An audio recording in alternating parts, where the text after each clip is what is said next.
kedua itu ingin melakukan program KB, tetapi bingung memakai alat kontrasepsi yang apa, antara pil dan implan. Baik, sebelumnya nama mbaknya siapa? Saya Nana. Kalau mbaknya siapa? Baik. Sebelumnya saya mau tanya, apakah mbak sama mas ini masih pengantin baru? Enggak, mbak sudah punya anak, tapi masih kecil, masih umur 1 Masih tahun. Oh, jadi begitu ya. Nanti saya akan jelaskan apa yang ingin mbak pertegas di sini, yaitu ingin memakai pil atau implan. Untuk KB ini banyak banget alat kontrasepsinya mbak. Yang pertama itu ada pil. Pil pun itu banyak banget macamnya. Ada yang harganya murah, sedang, dan ada yang mahal. Yang mahal itu berarti itu yang efek sampingnya itu lebih rendah. Ada juga kondom, ada suntik, ada implan, dan ada IUD atau AKDM. Yang pertama di sini saya akan menjelaskan tentang pil. Untuk pil ini minum 1 pil setiap hari, efektif dan mudah untuk berhenti, aman untuk hampir semua ibu, membantu mengurangi perdarahan, menstruasi, dan kram. Perempuan sering mengalami efek samping pada awalnya tidak berbahaya, tidak memberi perlindungan terhadap HIV atau AIDS. Selanjutnya yaitu siapa saja sih orang yang tidak bisa memakai pil KB ini? Yang pertama yaitu sebagian besar perempuan yang bisa memakai pil dengan aman, kecuali perokok, memiliki penyakit jantung, jika menyusui, dan sedang hamil. Lalu efek sampingnya dari pil KB tersebut yaitu banyak perempuan yang tidak ada keluhan, biasanya setelah beberapa bulan. Yang paling umum mual atau bercak flek di antara masa haid, sakit kepala ringan, payudara nyeri, berat badan sedikit naik atau turun. Yang efek samping terakhir ini biasanya yang takut dialami oleh ibu-ibu ya mbak, karena banyak yang berat badannya itu naik gitu. Untuk cara memakai pil ini, minum 1 pil setiap hari pada waktu yang sama. Misalnya mbak hari ini minum di hari Senin jam 10 pagi. Besoknya kalau bisa mbak harus meminum pil itu di hari Selasa jam 10 pagi juga, agar efektif.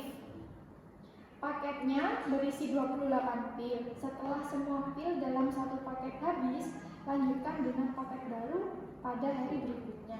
Mungkin ada yang mau ditanyakan dulu mbak? Ini mbak, ini istri saya kan pelupa. Oh gitu. Takutnya nanti kelewat gimana mbak? Kalau mbaknya lupa minum pil, yang pertama minum 1 pil segera ketika ingat. Yang kedua, minum pil berikutnya sesuai jadwal. Yang ketiga, lanjutkan minum pil seperti biasa 1 hari 1 kali. Yang keempat, jika lupa minum pil 2 kali atau lebih, itu minum dari awal lagi mbak paketnya ya. Berarti beli baru? Iya, ambil paket yang baru.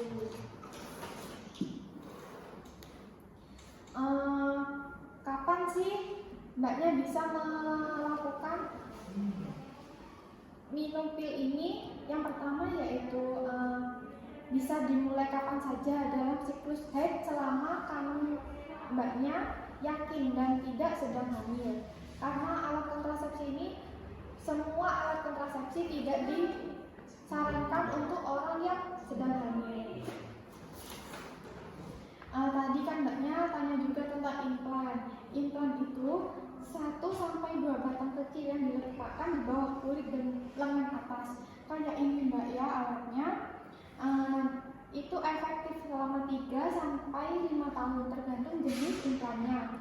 Mudah untuk berhenti, bisa dikeluarkan kapan saja, aman bagi hampir semua perempuan. Untuk pemasangan implan ini mbaknya bisa pasang implan di puskesmas terdekat. Ini seperti susu ya mbak? Iya seperti susu tapi bukan susu mas ya. Orang yang tidak bisa melakukan implan, yang pertama sebagian besar perempuan bisa memakai implan dengan aman, tidak pasti tidak sedang hamil ya Mbak. Untuk efek sampingnya itu sebagian besar efek sampingnya bercak atau haid ringan, haid tidak teratur, tidak mendapatkan haid atau tidak haid gitu Mbak. Biasanya kalau orang baru saja memasang implan itu tidak boleh mengangkat beban yang terlalu berat karena kan itu implannya dipasang di lengannya ya Mas ya. Kan kerjanya apa ya? Iya. Mungkin ada yang mau ditanyakan lagi dan ingin mau diperjelas Mbak atau Masnya? Iya Mbak, gini Mbak. Kemarin itu kan saya sama istri saya kan rutin pakai kondom. Tapi kebablas Mbak. Apakah ada cara yang benar atau gimana ya Mbak? Soalnya kemarin itu gagal kayak gitu. Iya. Untuk kondom ini kan banyak varian ya Mas ya. Masnya pasti paham lah karena diperjualbelikan bebas sekarang. Untuk hal yang perlu diingat untuk pemakaian kondom, yang pertama pakai kondom setiap bersendama. Yang kedua pastikan Mas punya persediaan kondom yang cukup. Jika kondom robek, pertimbangkan kontrasepsi darurat sesegera mungkin. Lalu jangan pakai pelicin berbahan dasar minyak.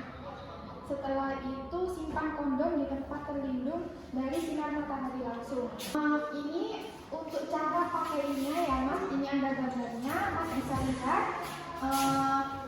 Sebelum dipakai usaha dilihat dulu kondomnya ada robekan atau tidak. Kalau memang tidak ada robekan, dipakai secara benar. Ujungnya ini memang dibuat seperti ini karena itu untuk tempat spermanya ya Mas ya. Mungkin ada yang ditanyakan lagi Mas? Karena alat kontrasepsi untuk KB ini memang banyak, jadi nanti Mbak bisa, Mas bisa diskusi terlebih dahulu alat kontrasepsi mana yang akan ditandukkan ya. Terima kasih Mbak atas pengertiannya.